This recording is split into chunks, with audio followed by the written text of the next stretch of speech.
Comment l'homme est-il parvenu à lutter contre les plus grands prédateurs, à apprivoiser le feu, à concevoir des outils, à survivre au cataclysme, à évoluer du stade de grand singe à celui d'être humain? On ne fait que mettre au jour les secrets des morts. Nos études portent sur des millions d'années. Voici l'histoire de notre lutte pour la vie. Notre espèce a failli s'éteindre. Cette lutte a permis à l'animal que nous sommes de prendre l'ascendant sur toutes les autres créatures terrestres. Voici notre histoire. Voici comment nous sommes devenus des hommes.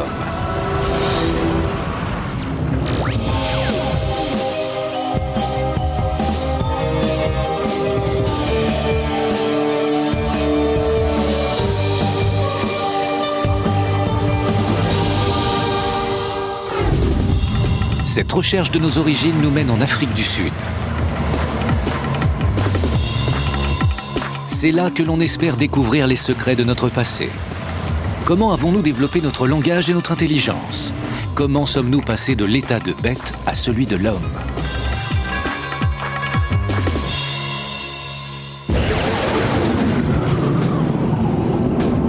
Le docteur Lieberger mène l'enquête. Ce Sherlock Holmes de la science passe sa vie à déterrer des fossiles d'hominidés.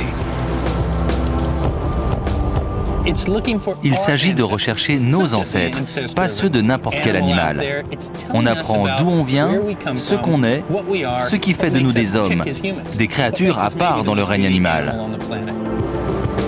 Lieberger se rend aux grottes de Gladysville, à l'ouest de Johannesburg. L'homme est né en Afrique. Si l'on cherche des fossiles humains, c'est là qu'il faut aller. Notre histoire commence ici. Les grands tournants de l'évolution humaine ont eu lieu sur ce continent.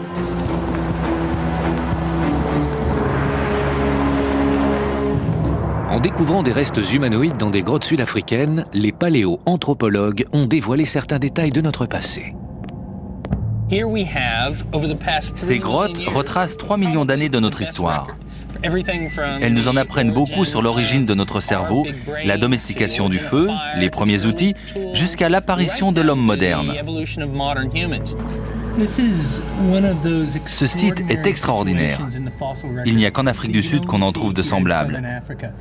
Des dizaines de milliers d'os se sont entassés là au fil des millénaires, sur une surface très restreinte. Parmi les centaines de restes d'animaux découverts dans les grottes d'Afrique du Sud, on trouve ceux de 3 membres primitifs de notre famille. L'un d'eux est notre ancêtre direct, l'Homo sapiens archaïque. Il foulait les plaines africaines il y a près de 200 000 ans. Mais Homo sapiens n'est pas la première créature anthropomorphe. On a découvert en Afrique du Sud les restes de 2 autres espèces d'hominidés. Nous allons vous raconter l'histoire de ces 3 créatures. Malgré leurs différences frappantes, elles ont un point commun, elles ont toutes au moins une caractéristique humaine. Il ne s'agit pas d'un roman à l'eau de rose, mais d'un récit violent et sanglant. De ces 3 créatures, une seule est notre ancêtre. Une seule a survécu pour devenir ce que nous sommes. Passons en revue ces candidats à la modernité. Le premier d'entre eux est Australopithecus afarensis. Un bien grand nom pour un petit bonhomme au cerveau peu volumineux. Pourtant, il a accompli un véritable exploit. Il y a près de 4 millions d'années, il s'est redressé et a marché sur ses pattes arrière. Selon certains scientifiques, cela suffirait à faire de lui un homme.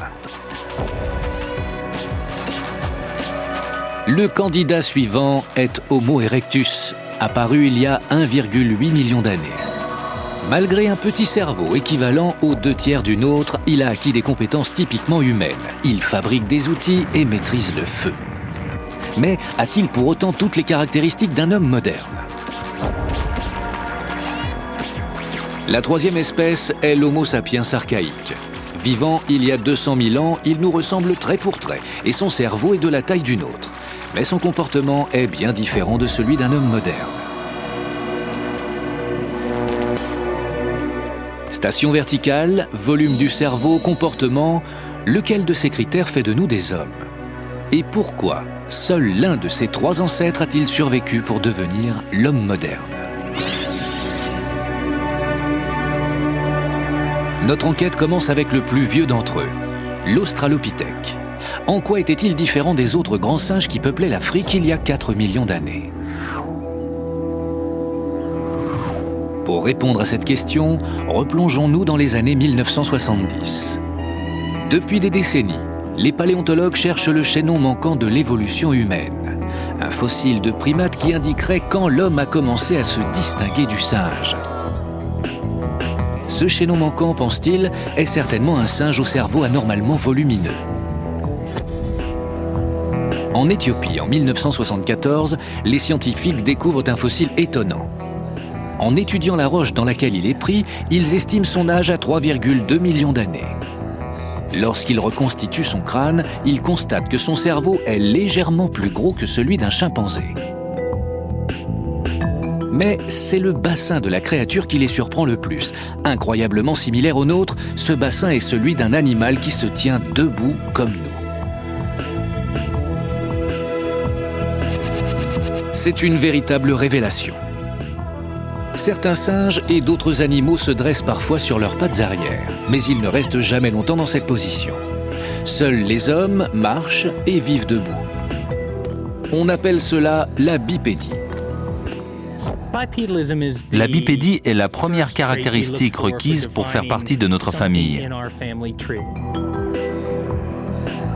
Les scientifiques des années 70 donnent à cette nouvelle espèce le nom savant d'Australopithecus afarensis et la surnomment affectueusement Lucy, d'après la chanson des Beatles Lucy in the Sky with Diamonds.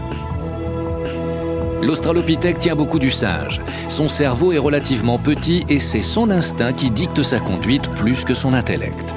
Cependant, sa bipédie libère ses mains. Il peut ainsi saisir des objets et surtout fouiller pour trouver plus de nourriture. Le squelette de Lucy prouve que les Australopithèques marchaient debout, comme les hommes modernes. Mais cette caractéristique est-elle primordiale dans la liste des critères qui définissent les hommes? Si on se trouvait nez à nez avec Lucy aujourd'hui, la considérerait-on comme un être humain? Ou même comme un de nos lointains ancêtres? Le seul moyen de le savoir serait de la ramener à la vie. Des experts en effets spéciaux acceptent de relever le défi. Nick Williams crée des prothèses pour l'industrie cinématographique. Peter Elliott, lui, étudie et reproduit le comportement des primates qu'il incarne dans des films comme Gorille dans la brume. À partir de ce squelette, Williams et Elliott doivent reconstituer un Australopithèque. Pour cela, ils appellent à la rescousse le professeur Leslie Aiello, l'une des plus grandes spécialistes en anatomie préhistorique. Nous ne disposons que de fragments de squelette. Cela représente environ 40% du squelette entier. Mais ce qui manque d'un côté est présent de l'autre côté et peut être reconstitué par symétrie. Cela nous permet de saisir les proportions du corps. Les Australopithèques n'étaient pas bien grands. Cela constitue un premier problème pour Williams et Elliott. La tête était bien plus petite que la nôtre et le cerveau 3 fois moins gros, de la taille de celui d'un chimpanzé. Il faudrait presque m'enlever tout le haut du crâne. Regardez, les orbites sont pratiquement au sommet de la tête. La mâchoire est très proéminente, un défi supplémentaire pour l'équipe. Il faut lui faire un visage projeté vers l'avant. Oui, il faudrait étirer le museau. Ça donnera la ligne du visage. On doit voir ses dents quand il ouvre la bouche. Les dents seront à ce niveau. Non, je ne dirais pas aussi loin. À mon avis, elles sont plus vers l'intérieur. À partir des schémas anatomiques, Williams crée une mâchoire d'Australopithèque mi-homme, mi-singe. Cette prothèse transforme complètement le visage d'homme moderne d'Elliott. Williams conçoit un système électronique pour contrôler les mouvements de la bouche. Il recouvre ensuite le squelette de fer et de plastique avec une peau en silicone. Aiello, enthousiasmé, regarde notre lointain ancêtre renaître à la vie. Cela nous aide à compléter nos hypothèses sur ces ancêtres primitifs. Cette incarnation nous permet de les observer en chair et en os, de voir à quoi ils ressemblaient, comment ils bougeaient. Mais il manque un élément crucial. Pour incarner un australopithèque, Peter Elliott doit pouvoir reproduire sa démarche. Le bassin représente un indice essentiel. C'est le bassin qui nous permet de nous redresser, de maintenir notre tronc dans une station verticale et de bouger nos jambes pour marcher. Mais le bassin ne suffit pas pour aider Peter à adopter la bonne démarche. Comment se déplaçaient vraiment les australopithèques ? Les scientifiques pensent connaître la réponse grâce à une incroyable série de coïncidences. 3,5 millions d'années avant notre ère, un groupe d'australopithèques vit ici, dans les plaines d'Afrique de l'Est, à Letoli, dans l'actuelle Tanzanie. Un jour, non loin de là, un volcan entre en éruption. Le paysage tout entier est couvert d'une fine couche de cendres. Peu après, une averse s'abat sur la plaine et donne à la cendre une consistance de ciment frais.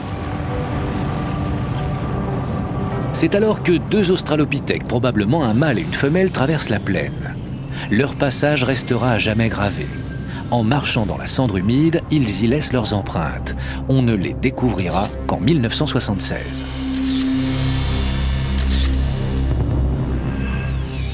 L'Université de Californie du Sud peut nous révéler davantage sur cet indice crucial.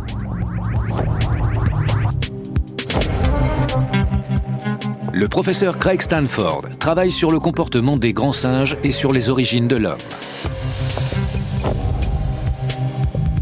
Il accorde une très grande valeur à ces empreintes. Les empreintes de Letoli sont les plus importantes de l'histoire humaine, avec celles de Neil Armstrong sur la Lune. Ces traces ont aidé les paléontologues à reconstituer le profil de l'australopithèque. On estime ainsi qu'il devait mesurer entre 1,20 m et 1,50 m. Mais ce n'est pas tout. Les empreintes de Letoli sont peut-être plus importantes que certains os fossilisés, car elles nous donnent des éléments sur le comportement des australopithèques. Le comportement des espèces disparues, y compris celui de nos ancêtres, est ce qu'il y a de plus dur à reconstituer. Les traces nous indiquent que ces créatures se déplaçaient en groupe, ou du moins à deux, et surtout qu'elles marchaient debout sur leurs jambes. Cette bipédie est l'une des caractéristiques premières des hommes. Les talons, la voûte plantaire et les orteils de ces créatures vieilles de 3,5 millions d'années nous semblent étrangement familiers. Je suis toujours frappé quand je vois ces empreintes. J'ai l'impression d'être à la plage et de regarder les traces qu'ont laissées mes enfants ou d'autres gamins de 8 ou 10 ans. Jamais on n'imaginerait que ce ne sont pas des traces humaines. Les empreintes et la taille des foulées de ces australopithèques nous renseignent sur la façon dont ils marchaient. Elles donnent à Peter Elliott des indications sur la démarche qu'il doit adopter. C'est comme s'ils basculaient le poids de leur corps sur le côté, puis se propulsaient avec leurs gros orteils. Oui, parce qu'ils avaient un gros orteil très long. Oui, ils faisaient comme ça. Il faut faire balancer son poids d'une jambe à l'autre. Puisque Lucy était encore très proche du singe, l'équipe s'en est inspirée pour la couleur de la peau et des yeux.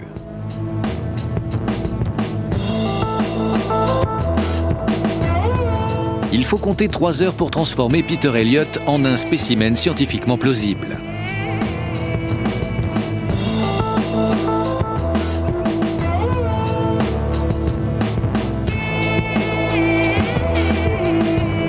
Enfin, il est prêt à affronter son public.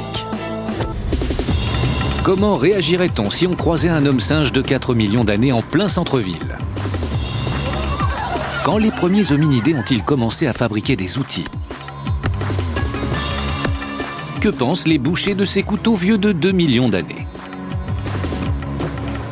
Ça fait une belle tranche.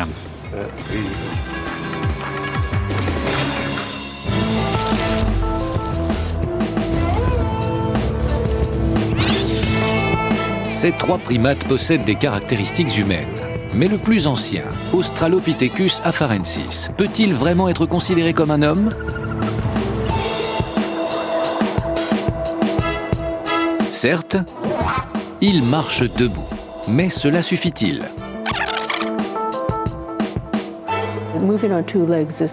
La station debout est absolument primordiale. C'est le premier pas, excusez le jeu de mots, vers l'humanité. La bipédie est la caractéristique anatomique qui distingue les singes des premiers hommes.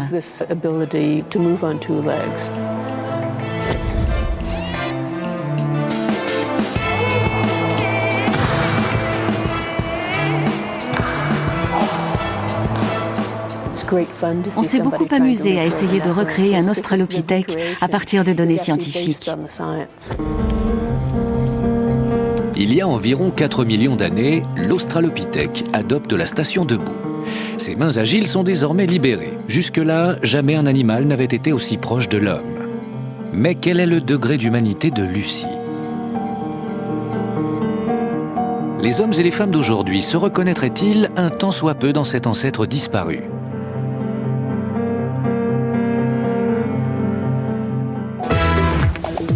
Quand Peter Elliott se rend au centre de Londres en costume d'australopithèque, il crée l'événement. Tous les regards se tournent vers lui. Très vite, tout le monde brandit un appareil photo.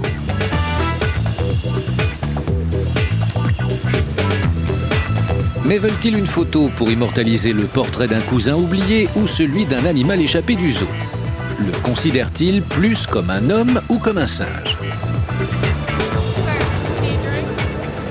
Un singe, sans hésiter. On dirait un singe. Il a un corps de singe et un visage plus humain. On se croirait dans la planète des singes ou King Kong. En réalité, Lucie n'a jamais évolué au point d'avoir un cerveau ressemblant à celui de l'humain d'aujourd'hui. Son comportement aussi est très simiesque.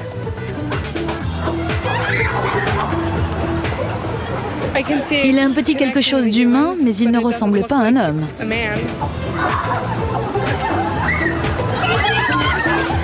Bien qu'il ne nous ressemble pas et ne se comporte pas comme nous, l'australopithèque a certains points communs avec nous. Son ouïe est aussi bonne que la nôtre. Et comme nous, il utilise plus sa vue que son odorat. Enfin, bien sûr, il se tient debout. Il est très différent des autres créatures terrestres. Selon la plupart des scientifiques, il a de nombreuses caractéristiques humaines. Pourtant, quand les passants le voient aujourd'hui, ils le prennent pour un singe et non pour un homme. Comment les en blâmer? Il n'a pas nos capacités de langage, notre habileté à faire des outils, ni notre créativité. Il est velu, voûté et selon des critères humains pas très futés. Puisque Lucie ne passe pas le test de l'humanité, parcourons les millénaires à la recherche d'un autre bipède doté d'un plus grand cerveau, d'un physique plus humain et de manière moins frustre. Homo erectus correspond à ce cahier des charges. En 1984, des paléontologues font une découverte fascinante. Sur un site de fouilles kényan, ils mettent au jour un squelette remarquablement préservé sur les rives du lac Turkana. Ils lui donnent le nom d'Homo erectus. Erectus a une particularité, un énorme crâne. Le volume de son cerveau est d'environ 1000 cm3, 2 fois plus que celui d'un australopithèque. Cela ne représente que les 2/3 d'un cerveau humain adulte, mais c'est assez pour donner à Homo erectus d'autres talents que la simple bipédie.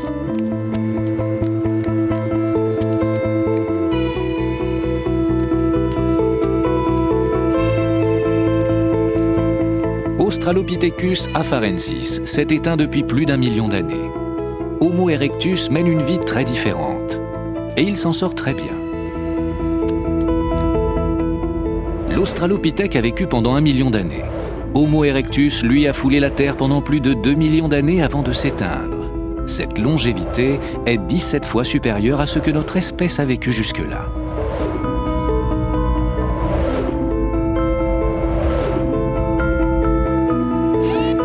Les fossiles retrouvés indiquent qu'Homo erectus n'est pas notre ancêtre direct, mais étonnamment, à l'heure de son extinction, son cerveau avait quasiment atteint la taille du nôtre.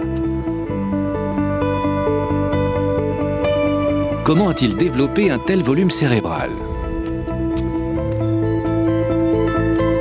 Une fois encore, la clé se trouve dans les fossiles.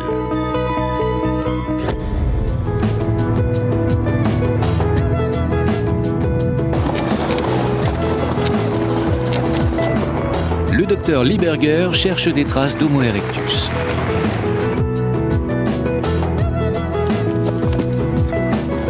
Cette fois, il ne s'intéresse pas aux os fossilisés, mais à des éclats de pierre taillée qui trahiraient la présence d'Erectus.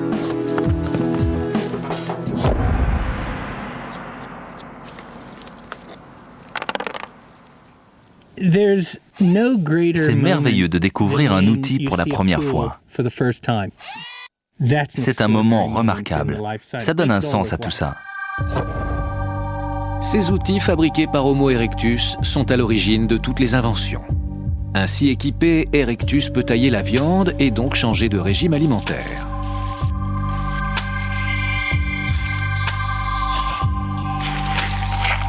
Les protéines qu'il en retire sont un véritable carburant pour le cerveau.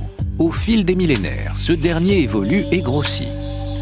Le volume important du cerveau est l'une des caractéristiques qui définissent l'homme, et la conception d'outils est un des moteurs de l'évolution. Un million d'années avant Homo erectus, les australopithèques ont peut-être utilisé les pierres comme des masses ou des pilons, mais ils n'avaient certainement pas la capacité cérébrale pour fabriquer des outils. On sait qu'Homo erectus a un cerveau plus développé. Mais cette intelligence primaire peut-elle être considérée comme une caractéristique humaine?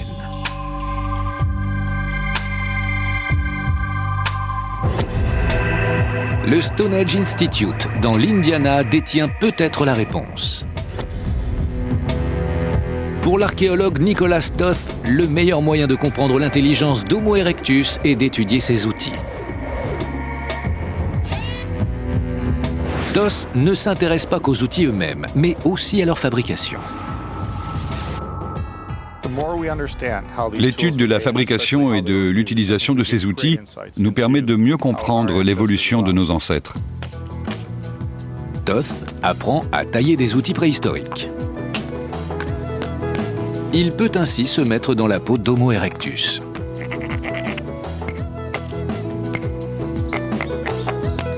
Il vérifie tout d'abord qu'Erectus utilise son cerveau plus que ses muscles. Ses mouvements sont filmés puis numérisés sur ordinateur. Son équipe analyse la technique image par image afin d'étudier la biomécanique du taillage de pierre. On détermine ainsi la force nécessaire à cet ouvrage et les muscles sollicités.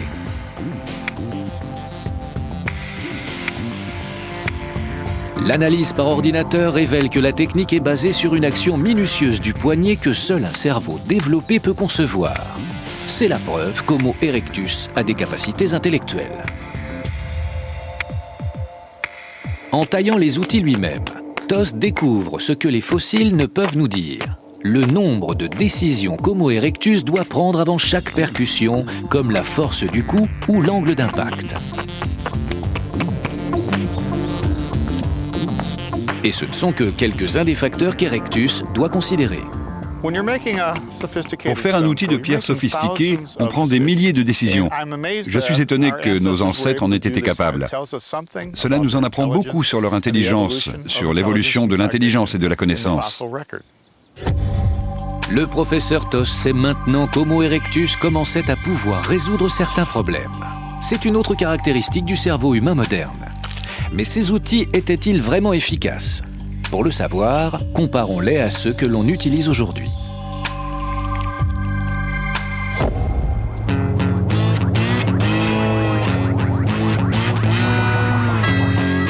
À Spencer, dans l'Indiana, vivent deux expérimentateurs qui font parfaitement l'affaire. Steven Fender et son frère Louis sont tous deux bouchers. D'habitude, ils se servent de couteaux en acier très affûtés. Armés de ces lames modernes, les bouchers peuvent découper un bœuf de 400 kg en 1 heure. Mais aujourd'hui, ils remontent 1 million d'années en arrière pour tester les outils d'Homo erectus. Comment s'en sortiront-ils?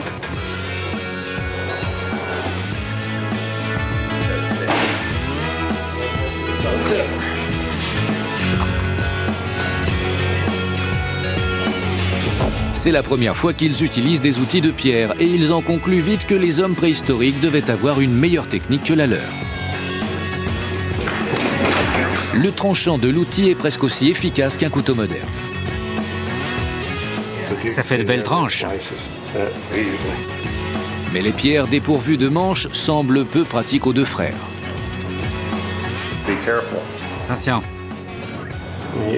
Tu le donneras à ton tigre à dents de sabre domestique. Il leur faut 4 fois plus de temps qu'avec leur couteau en acier. Mais à l'arrivée, il ne reste plus grand-chose du bœuf.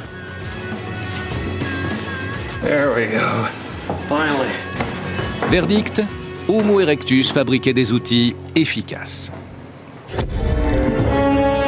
Au cours de son évolution, l'habileté d'Homo erectus se révèle payante. Son cerveau grossit de 20% en 2 millions d'années.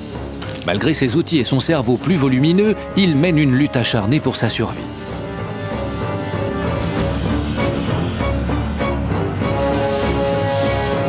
Dans les plaines africaines, il est en permanence menacé par les bêtes sauvages et les incendies. L'intelligence d'Homo erectus lui a permis de retourner l'un de ses ennemis mortels contre l'autre.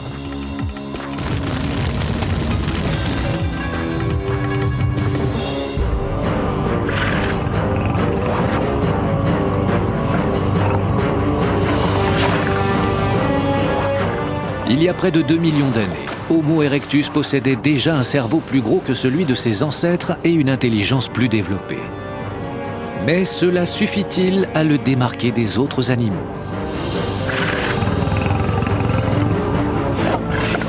Selon certains scientifiques, la réponse est oui. Notre ancêtre savait utiliser son intelligence pour augmenter ses chances de survie. Que faire quand le combat est tellement inégal que la victoire est presque impossible? Quand votre ennemi a des dents acérées, peut vous tuer d'un simple coup de croc et vous rattraper en un rien de temps. C'est pourtant un tel ennemi qu'Homo erectus doit affronter, le léopard. Brian Jones connaît bien la puissance meurtrière des léopards. Dans son centre, il les soigne avant de les relâcher dans la nature. À mes yeux, les léopards sont les animaux les plus dangereux d'Afrique. Ils sont impulsifs et peuvent fondre sur vous en un éclair. Ils ont toujours représenté une grande menace pour l'homme. Mieux vaut ne pas croiser le chemin d'un tel prédateur. Pour Homo erectus, comme pour les autres, cela se terminerait par une mort atroce. Quand un léopard vous attrape, il vous réduit en bouillie. Il vous arrache le crâne avec une patte avant, pendant que ses pattes arrière vous labourent le ventre. Sans un moyen de défense efficace, nos ancêtres auraient été des proies idéales pour les léopards. Et en effet, ils l'étaient. Le docteur Francis Thackeray du Transvaal Museum de Pretoria, en Afrique du Sud, en a trouvé la preuve dans ce réseau de grottes. On a déterré des crânes d'hommes primitifs. Celui-ci est percé de 2 trous. Ces trous correspondent exactement aux canines de ce léopard.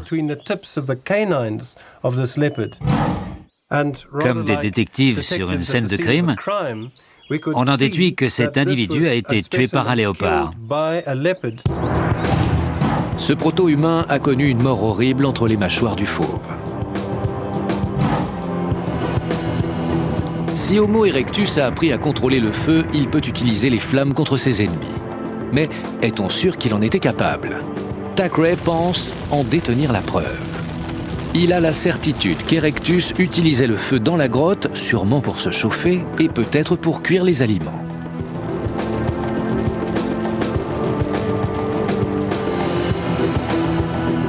Dans cette grotte, on a découvert des os d'animaux brûlés vieux d'1 million d'années.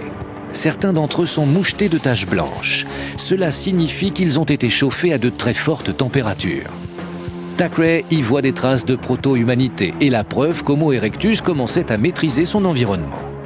Mais pour s'en assurer, Thackeray doit vérifier que ces os n'ont pas été soumis à de telles températures lors d'un incendie naturel.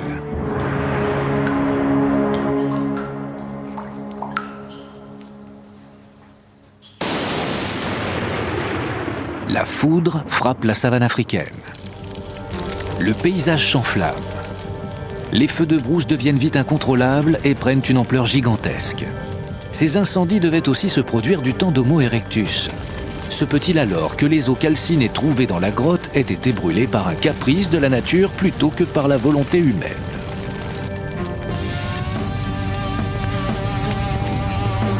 Chris Austin, responsable du programme de lutte contre le feu en Afrique du Sud, se charge de l'enquête. Son travail consiste à contrôler ces feux de brousse fulgurants. Quand le vent souffle fort, même en voiture, on ne peut pas échapper aux flammes.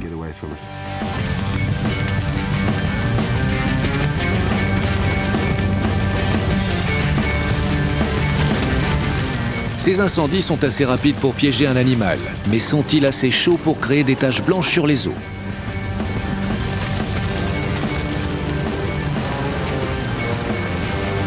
Pour en avoir le cœur net, Austin place le cadavre d'une antilope dans les flammes.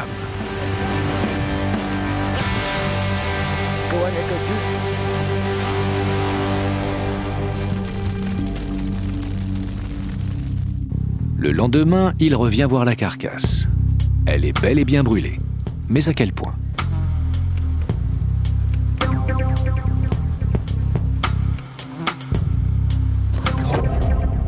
Les os sont calcinés, mais ils ne ressemblent en rien à ceux découverts dans la grotte.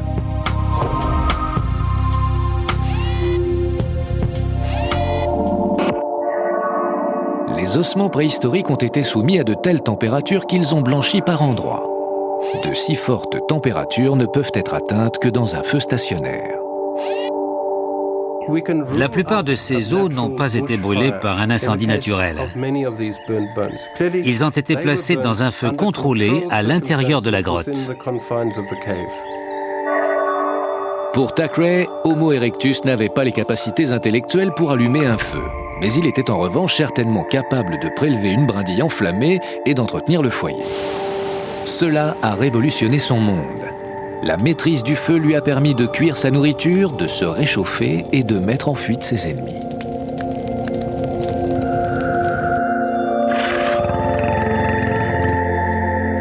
C'est un immense exploit. Aucune créature terrestre n'y était sans doute jamais parvenue. Et cette découverte aura des conséquences inestimables à travers les millénaires. La maîtrise du feu représente un progrès technologique remarquable.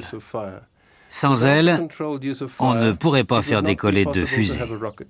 Et sans fusée, on ne serait jamais allé sur la Lune. Ainsi, la maîtrise du feu est le premier pas technologique qui mène au pas de géant de l'exploration spatiale. Si Homo erectus possède ces caractéristiques humaines, est-il vraiment si éloigné de ce que nous sommes? Pour constater nos ressemblances, il suffit de le comparer à nous. Pour cela, des scientifiques ont entrepris de le reconstituer à partir des données fossiles. Pour incarner Homo erectus, on fait appel à l'acteur Mike Hammond. Il est solidement bâti, agile et possède l'étrange capacité de marcher sur deux jambes. Le candidat idéal. Mais pour ressembler à son personnage, il doit faire intervenir la magie d'Hollywood. De quels indices dispose le maquilleur? Les ossements d'Homo erectus découverts en Afrique indiquent que les adultes mesuraient entre 1,60 m et 1,80 m. Pour survivre dans son environnement hostile, Homo erectus devait être souple et fort. Pour manipuler ses outils, il avait certainement des mains similaires aux nôtres, dotées de pouces préhensibles et agiles. D'autres preuves scientifiques indiquent également qu'il devait marcher de manière efficace en station debout. La première étape consiste à équiper Hammond d'une prothèse faciale pour lui donner les traits d'Homo erectus. Bien que la tête de cet ancêtre soit plus grosse que celle de ses prédécesseurs, les maquilleurs doivent faire en sorte qu'elle ne paraisse pas plus des 2/3 de la nôtre. Les proportions d'Homo erectus se rapprochent des nôtres. Je suis sûr qu'on se sentirait assez à l'aise pour discuter avec eux. Mais nous sentirions-nous vraiment à l'aise face à ces créatures du passé? Le maquillage achevé, Homo erectus est prêt à affronter le jury.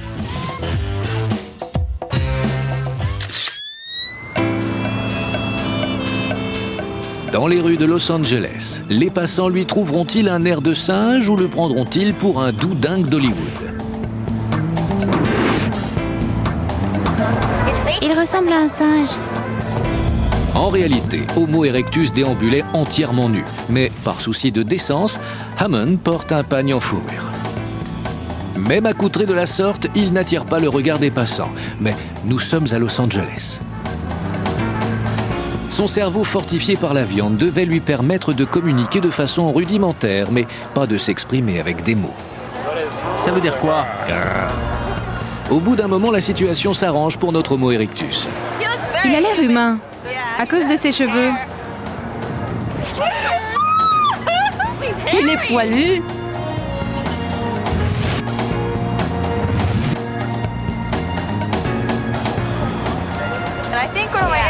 J'avais un ex qui lui ressemblait.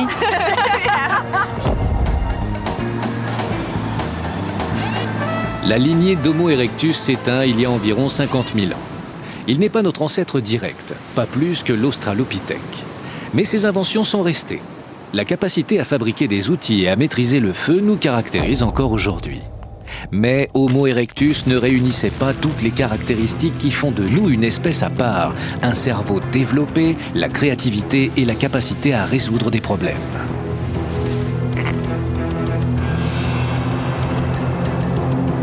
Seul l'Homo sapiens archaïque, le grand sage du règne animal, possédait toutes ces caractéristiques.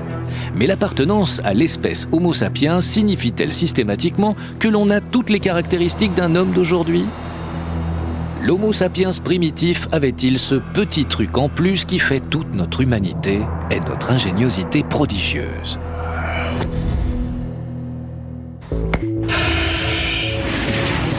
Dans notre voyage à la découverte de nos origines, nous avons déjà rencontré l'Australopithèque, un primate qui marchait debout. Puis, Homo erectus qui, grâce à son cerveau volumineux, avait appris à fabriquer des outils et à contrôler le feu. Australopithecus et Homo erectus ont tous deux des caractéristiques humaines évidentes. Pourtant, il leur manque encore quelque chose pour être des hommes modernes. Pour connaître cette mystérieuse qualité, tournons-nous vers notre propre espèce. Homo sapiens.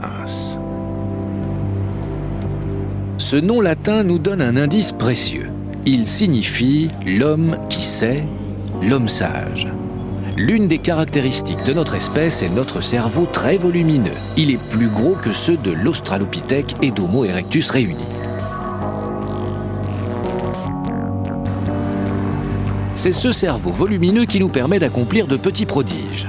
À travers les millénaires, à force de marcher debout, d'utiliser ses mains et de manger de la viande, notre ancêtre a évolué, son cerveau a grossi.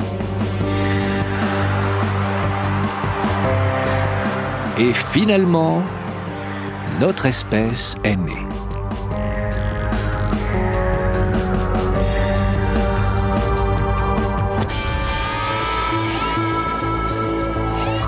Les premiers Homo sapiens apparaissent en Afrique il y a près de 200 000 ans.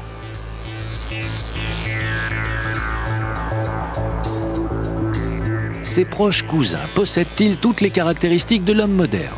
Le docteur Lieberger n'en est pas convaincu. L'Homo sapiens archaïque est difficile à cerner. Il y a 200 000 ans, il est aux portes de la modernité, mais il ne nous ressemble pas encore totalement. Pour des scientifiques comme Lieberger, l'appartenance à l'espèce Homo sapiens ne fait pas forcément de nos ancêtres des hommes modernes.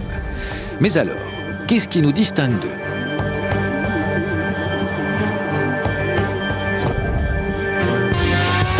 Le docteur Spencer Wells, généticien à Washington, estime qu'il y a un élément, plus que tous les autres, qui fait de nous des hommes modernes.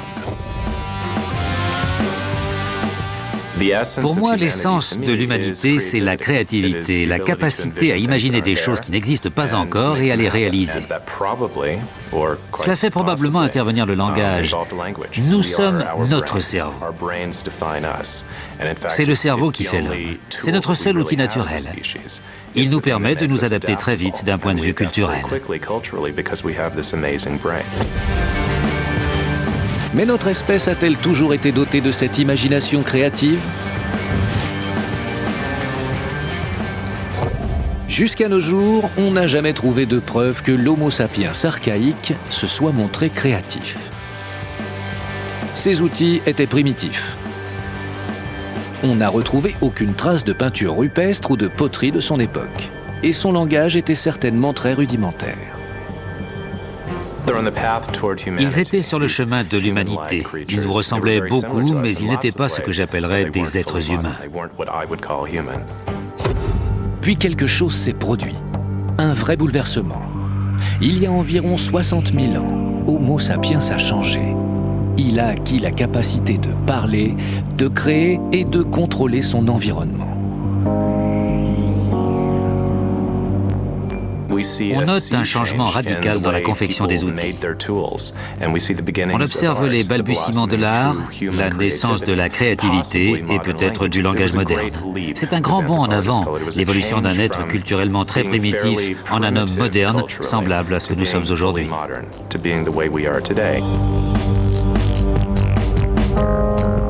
Pourquoi Homo sapiens s'est-il métamorphosé de la sorte ? Qu'a-t-il bien pu se passer pour accélérer l'évolution humaine à ce point ? En moins de 75 000 ans, les hommes des cavernes primitifs que nous étions sont devenus l'espèce la plus performante ayant jamais vécu. Une hypothèse est avancée. Un événement catastrophique a peut-être contraint les plus capables d'entre nous, les plus intelligents et les plus imaginatifs à s'adapter et à survivre. Oui, mais quoi ? Pour le savoir, remontons dans le temps pour assister à un véritable cataclysme.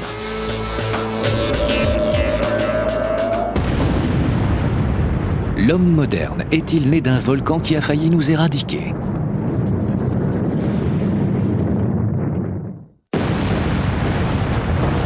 Il y a 74 000 ans, l'un des plus grands supervolcans au monde entre en éruption en Indonésie. En retombant, ces poussières ont un effet catastrophique.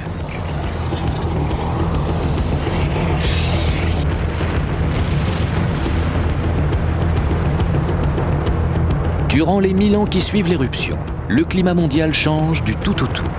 La température chute de manière dramatique. L'Europe et une partie de la Chine deviennent inhabitables.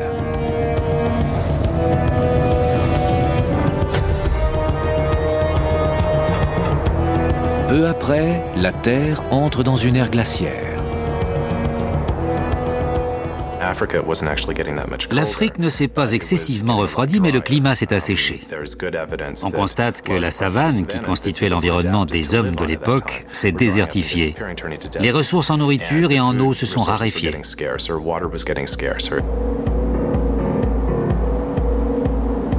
Certains scientifiques pensent que la population d'Homo sapiens a alors chuté gravement, plus encore que ne le font de nombreuses espèces en voie de disparition aujourd'hui.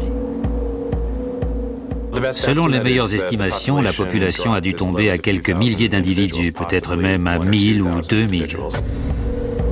Les scientifiques appellent ce phénomène un goulot d'étranglement, une réduction drastique de la variété humaine. Le changement de climat aurait pu entraîner la fin de l'humanité, mais il a peut-être fait de nous ce que nous sommes aujourd'hui. Les survivants ont un comportement nouveau. Ils fabriquent leurs outils différemment et réalisent les premières créations artistiques. C'est aussi probablement à cette époque que le langage syntaxique fait son apparition. C'est là que l'homme moderne est né. Seuls les plus intelligents ont su traverser cette période difficile. Les premiers signes d'inventivité humaine apparaissent après l'éruption. Les premières créations artistiques remontent à 40 000 ans. Elles montrent non seulement que les hommes avaient des pensées créatives, mais aussi qu'ils les communiquaient. Pour ce faire, certains experts pensent qu'ils devaient maîtriser un langage.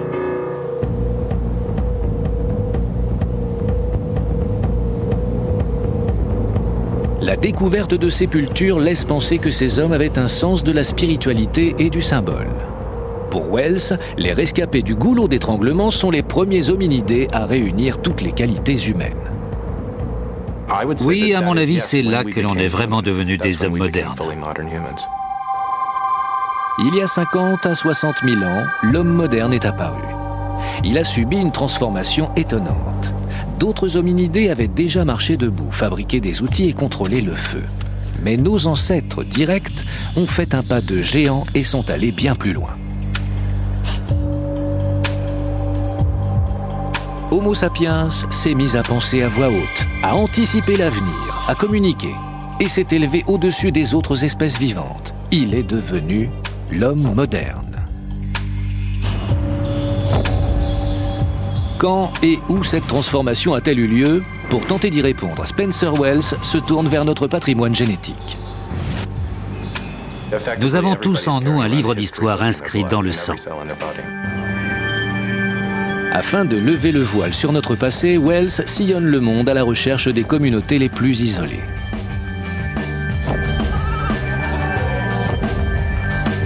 Il prélève des échantillons sanguins pour en étudier l'ADN. Il recherche d'infimes variations dans notre code génétique, des mutations. Elles se produisent quand des erreurs de copie sont faites lorsque l'ADN est transmis d'une génération à l'autre. Au fil des générations, ces mutations se fixent. Elles jouent en quelque sorte le rôle d'une horloge moléculaire qui permet aux généticiens d'estimer l'âge d'une espèce. L'analyse de l'ADN récolté mène à une découverte surprenante. Tous les êtres humains ont une origine commune. Nous sommes tous les descendants d'un seul homme, un rescapé du cataclysme.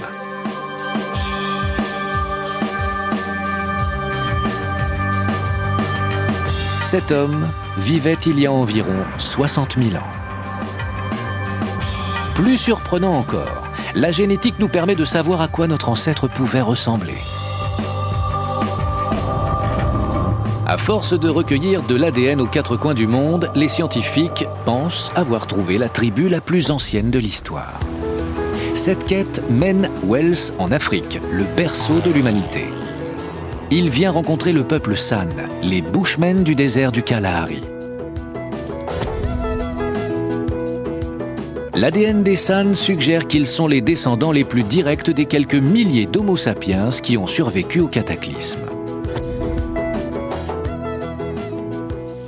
Vous portez un secret dans votre sang. C'est comme votre arbre généalogique. C'est un grand honneur pour moi de rencontrer mes lointains cousins. Le visage des San semble confirmer qu'ils sont la plus ancienne tribu du monde. Ils portent les traits de plusieurs ethnies humaines.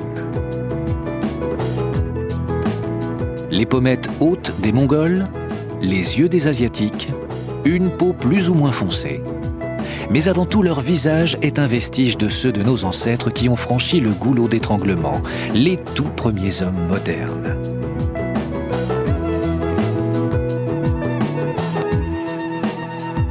Leur base génétique a engendré l'incroyable créativité humaine qui donnera au monde un nouveau visage.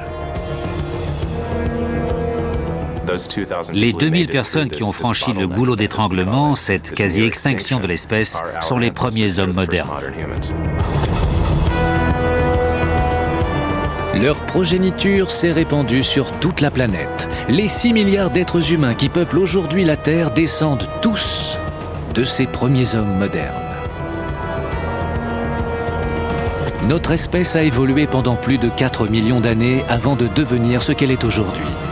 Au fil des millénaires, nos prédécesseurs ont appris à marcher debout, à fabriquer des outils, à lutter contre les prédateurs, à contrôler leur environnement et enfin, ils ont survécu à une catastrophe naturelle apocalyptique.